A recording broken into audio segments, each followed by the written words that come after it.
Ķemeru Nacionālais parks. Tas tika dibināts pirms 10 gadiem, apvienojot nelielas jau iepriekš izveidotas aizsargājumās dabas teritorijas – Kaņera ezera zooloģisko liegumu, Ķemeru tīreļu purva liegumu, Lielupas palieņu pļavas un melnalkšņu dumbrāju, Krāču kāpu ģeoloģisko liegumu un vairākas reto augu un dzīvnieku atradnes.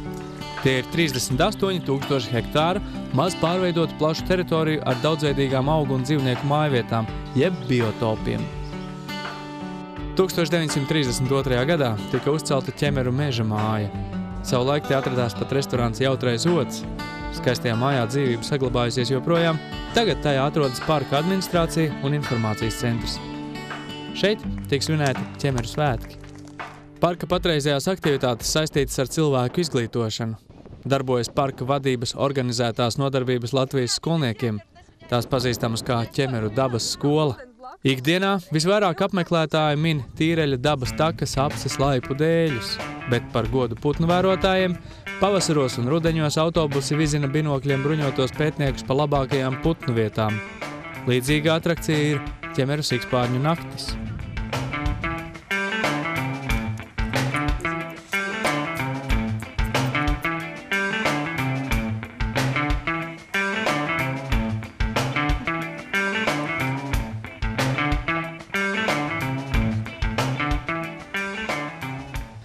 Beidīgāk ir ar slaveno Ķemeru sanatoriju. Savulaik to cēla valsts, mūsdienās nauda šai vietai neatradās un sanatoriju privatizēja, un tā joprojām nestrādā, kopš to slēdza beidzoties padomju laikiem. Bet dziednieciskie ūdeņi tek.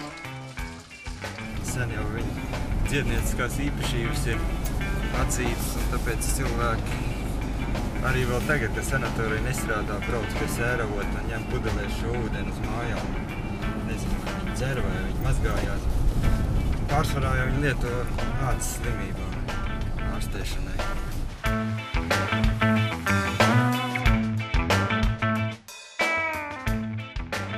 Sērūdeņu veidošanās ir tāds interesants process, kas dabā ir. Un tas ir ļoti saistīts ar šiem mūsu ķemeru apkārtni. Un tā īpatnība ir tā, ka sēra ūdeņus veido speciāls baktērijas, kuras dzīvo zem purviem, un šī baktērija izmanto organiskās vielas, kas nāk no purva, un tā ir ļoti skābā vidē, uz kaļķa augsnēm. Tur arī tad rodās šie sēru ūdeņi. Un šeit Ķemeru Nacionālais parks sāk taisīt ar vides aizsardzības klubu līdzdalību šo laipu, kas ies uz sēravotiem. Baļķi ir savesti gandrīz visā garumā, uz ko liks šķērskokus. Un tādā veidā būvēs šo laipu. Šobrīd tā iešana te pa puru mums ir tā kā pa galdu. Salīdzināt ar vasaru nevar. Apakšā ir ledus un tikai virspus ir atkususi.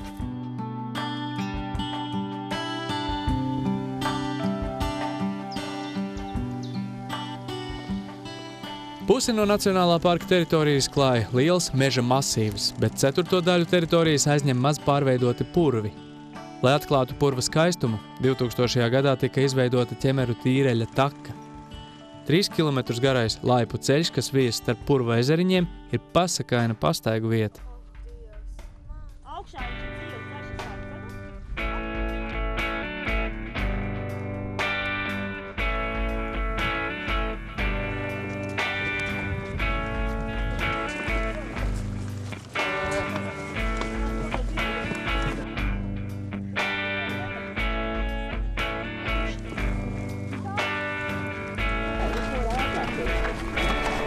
Laipu ierīkoja ne tikai tādēļ, lai apmeklētājiem būtu viegla un droša iešana pa purvu. Maršruts ir izplānots pa purva interesantākajām vietām. Nokāpt no laipas un doties purvā uz savu roku nevajadzētu ne tikai savas drošības dēļ, bet galvenais, lai saudzētu trauslo purva augāju un netraucētu purva iemītniekus pārējā purva daļā.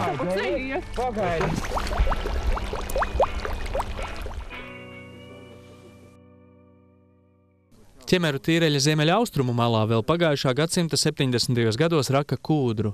Purvu nosusināja. Pastiprinātā ūdens notece degradēja blakus esošo nenorakto purvu. Aizaugot ar kociņiem, tas zaudēja atklātos līkšņaino slapumu caurvīto purva ainavu. Tā savukārt ir dzīves telpa purva augu un dzīvnieku sugām. Rudenī, kā arī ar meliorācijas grāvji, tika aizrakti. Vai purvs spēs atveseļoties?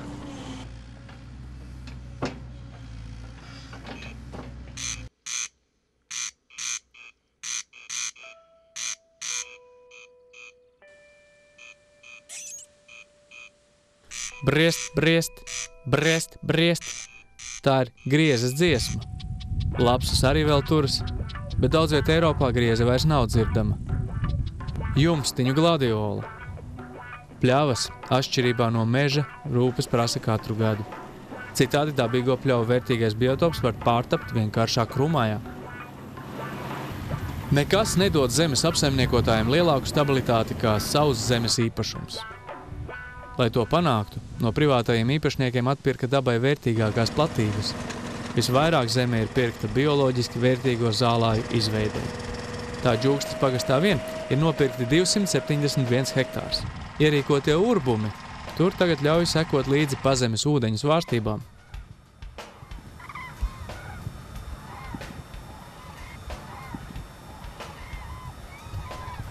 Augustā un septembrī no likstošanas vietām ķemeru tīreļa apkārtnē salaižas simtiem dzērvju, lai savā dzimtenē vēl pavadītu pēdējās nedēļas pirms kopīgā pārlidojuma uz ziemošanas vietām. Dienā dzērvis uzturas plašajos apkārtnes laukos, bet vakaros saulē rietot tās dodas uz nakšņošanas vietām. Drošākā gulēšana ir purvos vai seklūdens ezeru un iedrāju ielokos. Pavasarī kūstošo sniegu apludinātie lauki piesaista arī ziemeļu gulbjus. Tie, kopā ar zosīm, vēl kādu laiku šeit uzturēsies, līdz atkusīs viņu dzimtie ūdeņi ziemeļos.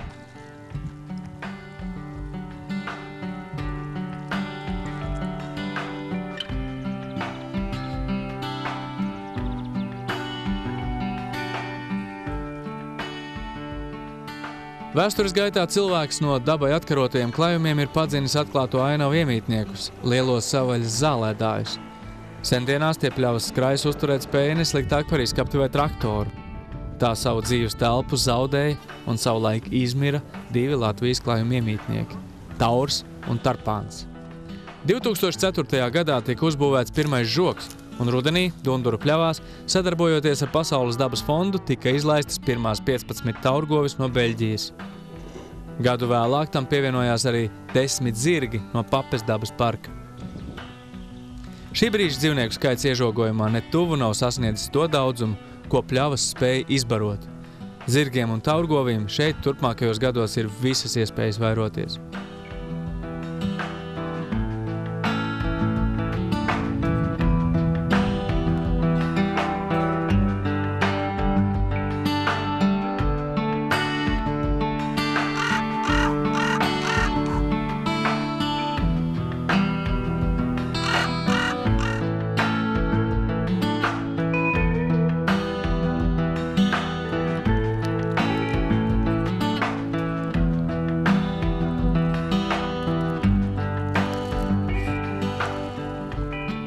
Pagājušā gadsimta 70. gados Slampes upīti izbagarēja. Laukus meliorējot, tās ūdeņus ielaida dziļā, taisnā grāvī, bet ne uz visiem laikiem. 2005. gadā pirmo reizi Latvijā tika veikta upes atkal izlīkumošana, un tagad Slampes upīte 4,6 km garā posmā savu līkumoto teci ir atguvusi. Tas tāpēc, lai ūdens savā ceļā uz jūru atkal ilgāk aizķertos pārplūstošajās pļavās. Vijoties līkumu līkumiem, upīte atkal ir kļuvusi daudz seklāka un ar lēzenākiem krastiem. Meliorācijas grāvi pārveidošana par dabīgai upē līdzīgu gultni izmaksāja 27 000 latu. Un cik vēl pie mums ir tādu savulaik izkropļotu upīšu?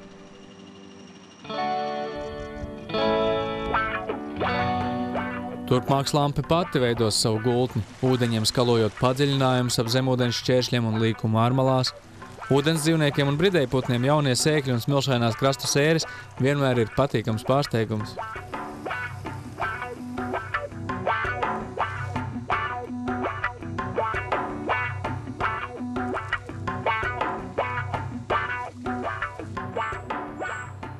Ķemeru apkārtnes zemā reljefa dēļ dažviet meži aug arī ūdenī. Tie galvenokārt ir melnalkšķu dumbrāji. Ar tādu meža tipu turistus iepazīstina pastaigu laipa pie parka informācijas centra.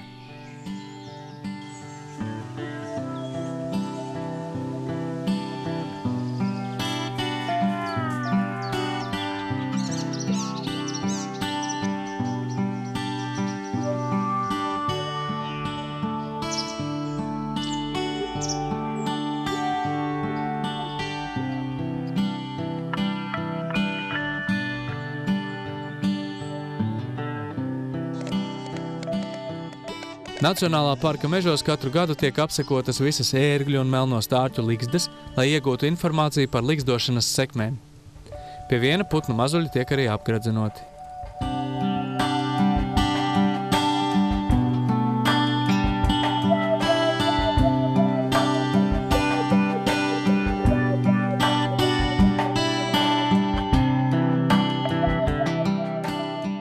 Noturīgāki pret stihijām un dabai īpaši nozīmīgi ir ilgstoši necirsti, nostabilizējušies meži.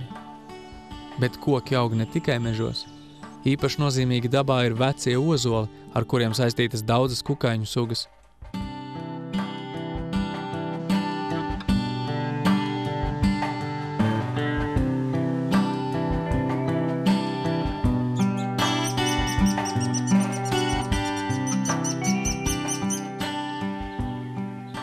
Re, Ķemeru Nacionālā parka simbols – baltmuguras zenis. Senāk Latvijā meži dega retāk, bet daudz lielākos apjomos. Tomēr arī šādā ugunsskartā mežā atrodas savi speciāli dzīvei degumos pielāgojušies iemītnieki. Un sanāk, ka pat nevērīgi nomests izsmēķis, izmainot meža attīstības gaitu, var veicināt dabas daudzveidību.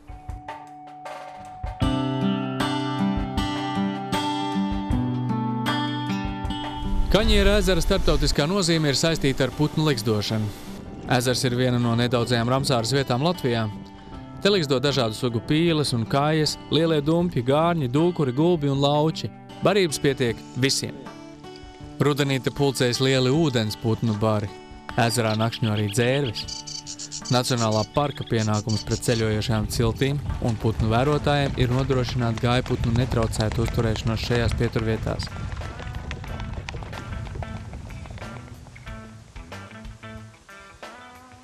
Putni te ļoti dažādi daudz.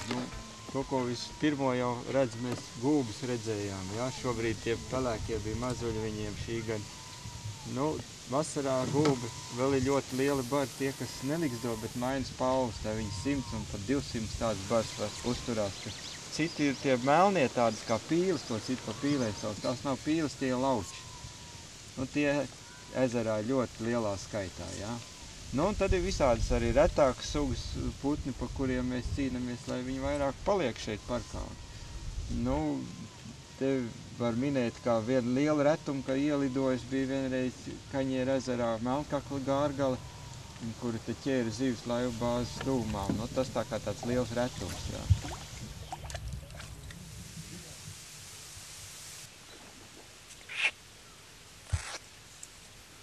Bet ir daudz vietas, kur niedru masīvs tā kā liela siena un biezs, un tas arī nav pārāk piemērots putniem ligzdošanai. Svarīgāk ir, lai viņi būtu vairāk tāds ar vairāk mozaīka veida ūdens, niedrīte, tādas peldošas saliņas. Un tad mēs arī vienā vasarā ar tādu lielu traktoru braucām un pļāvām. Un tad veidojās tādi kā kanāli iekšā niedru masīvā, un tie labprāt tiek izmantot no pīlēm. Un niedrs netraucē peldēt.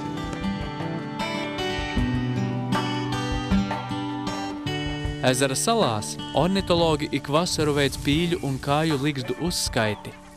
Pa gadiem konstatētās putnu skaita izmaiņas pētniekiem liek izdarīt secinājumus un analizēt izmaiņu cēloņus. Parka administrācijai tas savukārt ļauj labāk plānot turpmāk veicamos darbus ezerā, kas nepieciešami dzīves apstākļu uzlabošanai Kaņiera iemītniekiem. Pateicoties Eiropas Savienības finansējumam, daudz kas ezerā jau ir izdarīts. Rekonstruētās slūžas turpmāk atkal nodrošinās stabilu ūdens līmeni ezerā un palīdzēs zivīm no jūras iekļūt nārstošanas vietās. Nākotnē lielāku uzmanību plānots pievērst Kaņiera ezeram kā turisma objektam. Plānā ir dabas taka un vairāki skatu torņi, tiks pārbūvēta arī laivu bāze.